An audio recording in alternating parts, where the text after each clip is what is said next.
Hello guys, welcome to Eden aquatics. So guys, இன்றைக்கி நம்ம வந்து ஜாக்வார் சிக்லெட்டை பற்றி தான் பார்க்க போகிறோம். ஸோ கைஸ், நம்ம சப்ஸ்கிரைபர் ஒருத்தர் கேட்டிருந்தாரு ஜாக்வார் சிக்லெட்டை பற்றி ஒரு வீடியோ போட சொல்லி. கைஸ், இப்போ நம்ம பார்த்துக்கிட்டு இருக்க சிக்லெட் பார்த்தீங்கன்னா ரொம்ப அழகாக இருக்கும். அதே சமயம் பார்த்தீங்கன்னா ரொம்ப அக்ரெசிவாக, ரொம்ப டெரிட்டோரியலாக இருக்கும். இந்த ஃபிஷ்ஷஸ்லாம் பார்த்தீங்கன்னா சென்ட்ரல் அமெரிக்கன் சிக்லெட். ஸோ நீங்கள் வந்து ஒரு கம்யூனிட்டி டேங்க் செட் பண்ணுறீங்கன்னா சென்ட்ரல் அமெரிக்கன் சிக்லெட் கூட விடுங்க, கரெக்டாக இருக்கும். ஆஃப்ரிக்கன் கம்யூனிட்டி டேங்க்லலாம் விட்டுறாதீங்க. ஸோ பார்த்தீங்கன்னா அதோட வாட்டர் பேராமீட்டர் வேறு மாதிரி இருக்கும், இதோட வாட்டர் பேராமீட்டர் வேறு மாதிரி இருக்கும்.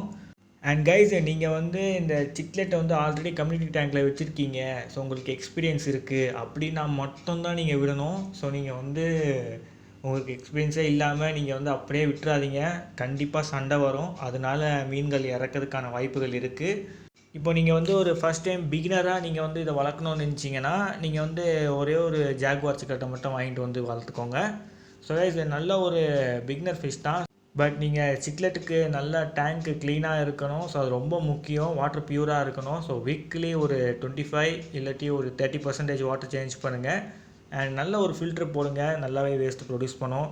ஸோ ஃபீடிங்னு பார்த்துக்கிட்டாலே இதுக்கு வந்து ஃப்ளேக்ஸ், லைவ் ஃபுட்டு, ஃப்ரோசனு, அதுக்கப்புறம் பெல்லட்ஸு, ஸோ அதெல்லாம் நீங்கள் ஃபீட் பண்ணலாம். அண்ட் கைஸ், இந்த மீன் பார்த்தீங்கன்னா கிட்டத்தட்ட ஒரு 1 to 1.5 feet வரைக்கும் வளரும். ஸோ நல்ல ஒரு பெரிய சிக்லெட் தான் இது. ஸோ இதுக்கு நீங்கள் டேங்க் குடிக்கிறீங்கன்னா ஒரு 4 இல்லை 5 feet டேங்க் கொடுங்க, அது கரெக்டாக இருக்கும். ஸோ சிமெண்ட் டேங்காக இருந்தாலும் அது 5 feet லென்த் இருக்கிற மாதிரி பாருங்கள், இல்லாட்டி 4 feet லென்த் இருக்கிற மாதிரி பாருங்கள். ஸோ நல்லாவே பிரெத் இருக்கிற மாதிரியும் பார்த்துக்கோங்க. அண்ட் கைஸ், இந்த பெரிய பெரிய சிக்லெட்ஸு, ஸோ இந்த மாதிரி ஃபிஷ்ஷஸ்லாம் வளர்க்கும்போது கண்டிப்பாக ரூஃப் வந்து மூடுறது நல்லது. ஸோ இதுக்கு வந்து ஜம்ப் பண்ணும். ஸோ அதனால் நீங்கள் வந்து ரூஃபை மூடி வைங்க.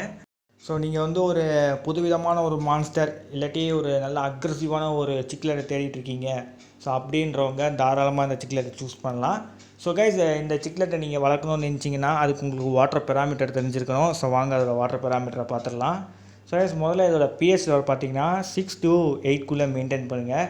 அண்ட் வாட்டர் டெம்பரேச்சர் பார்த்தீங்கன்னா 23 செல்சியஸில் இருந்து 27 செல்சியஸ்க்குள்ளே மெயின்டைன் பண்ணுங்கள்.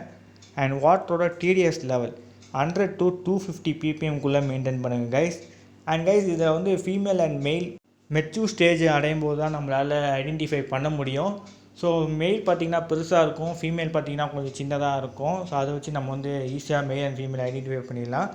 அதுக்கப்புறம் பார்த்தீங்கன்னா அந்த மெயிலோட உடம்புல பார்த்தீங்கன்னா கொஞ்சம் நிறைய பேட்டர்ன்ஸ் இருக்கும். ஸோ அது ஃபீமேலுக்கு பார்த்தீங்கன்னா அந்த பேட்டர்ன்ஸ் அவ்வளோவா இருக்காது, அது கொஞ்சம் கம்மியாக இருக்கும்.